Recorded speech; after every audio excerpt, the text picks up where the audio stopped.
Okay, so this is my second stab at the colored pencils version.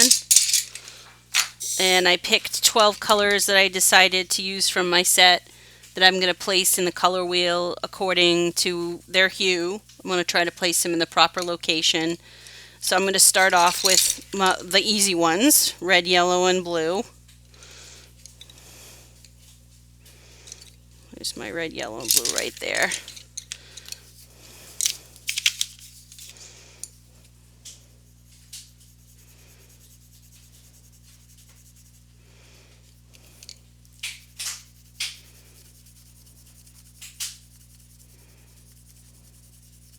I'm going to go with much more saturation on this one too. I want to see a lot more pigment this time.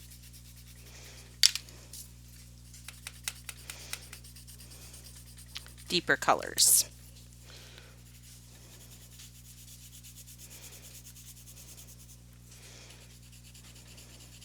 Saturation is the intensity of the color.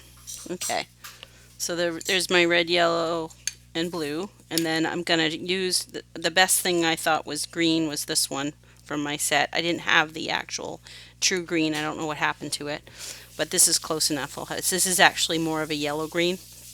So maybe what I'll do is add a little bit of blue to it, see if I can make it more of a true green. And then I have a violet and an orange. This one, what does that say? This one's orange. Okay, so this is my orange.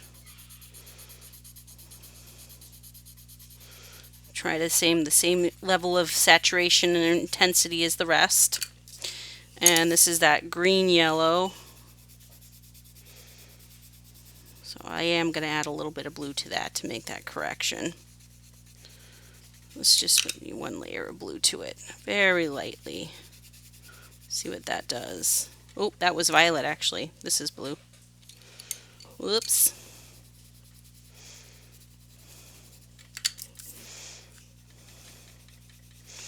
Alright, that makes it a little bit more intense. And then, what's this one? It says violet purple. Okay. Now I get all these other colors. I got to figure out where they belong in the color wheel. And this is where we get into tertiary colors, or we're getting into shades and tints. So this one is in the red family, and it is called a bubble gum, which is definitely a red with some white added to it. So that is a value, or it's being tinted. So I'm going to put it outside the red like this. So that what I'm saying is it's in the same hue, but it has a tint, meaning white has been added to it. This red, however, is called red orange.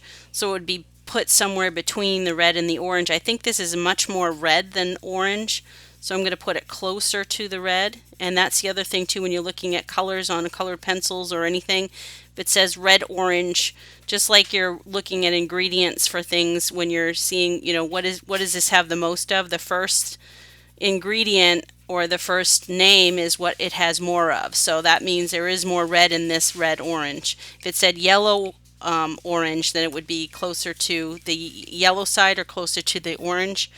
Or if it said orange red rather, or if it says yellow orange, then it would be somewhere over here. If it says orange yellow, it would be closer to the orange. So I think I've got one right here. No, yeah, this is yellow orange actually. So yellow orange would be closer to yellow than the orange. So I put it over here. If I had another one that said orange yellow, then I'd put it here.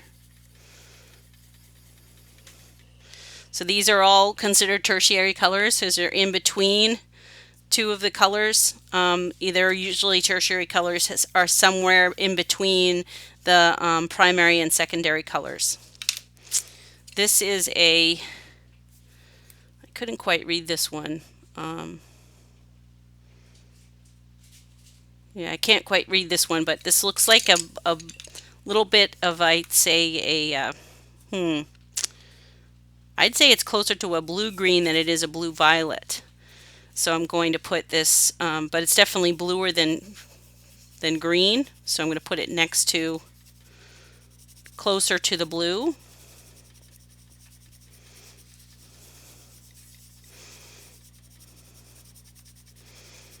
And then I've got another one that's definitely, this is closer to green, but it's another blue-green, so we'll put that one over here.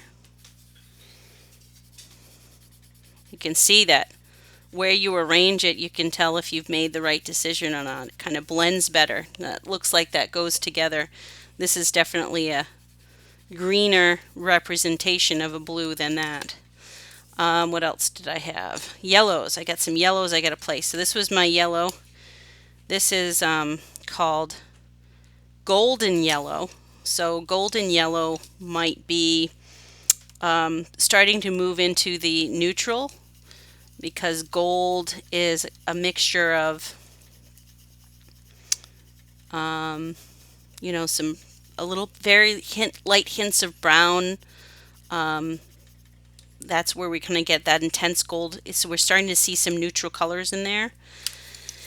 And let me see, did I place them all?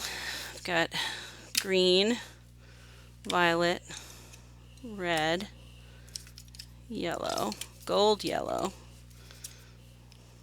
that blue, this green, blue green, green blue, orange, orange yellow. That's that pinkish color, and then this was the fire engine kind of red. So now I've placed everything where it belongs on the spectrum. Whoops, I got these mixed up. And so I've taken my 12 colors and figured out where they would land in the color wheel. And sometimes you got to really think about things, you know, like that gold yellow. This doesn't have any green in it. It doesn't have any orange in it. Maybe it's leaning a little bit more towards orange, if anything. But that's why I kind of started to kind of put that in the middle. So let's see what happens when we cross contaminate here. Complementary colors, red and green. We're going to get some kind of brown. So we'll put across from red and green over here, we'll put a mixture of, we'll do 1 layer of red and 2 layers of green. And that's going to give us some kind of brownish neutral color. And we'll do over here 1 level of green and 2 levels of red.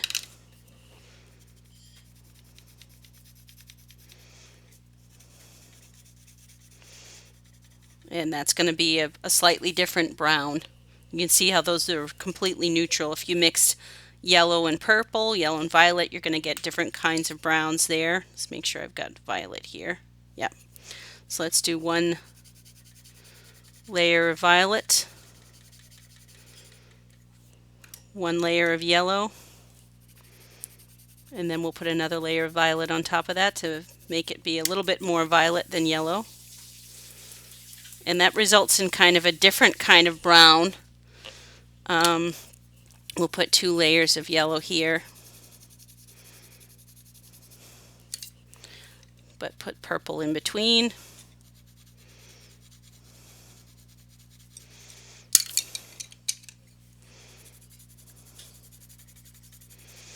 And then we'll do the same thing with the orange. So this is going to have 2 layers of orange with a layer of blue in between.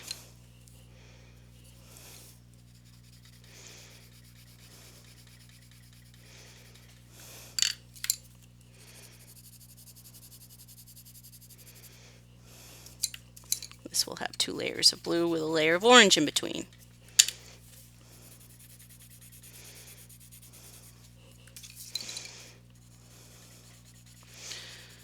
So as you do that, you start to see why neutrals are called neutrals. They have a mixture of a lot of different colors in them, which makes them work and harmonize with the other colors around it. So in a few more videos here, we'll do some experimenting with the color combinations and creating color compositions and just blending in general.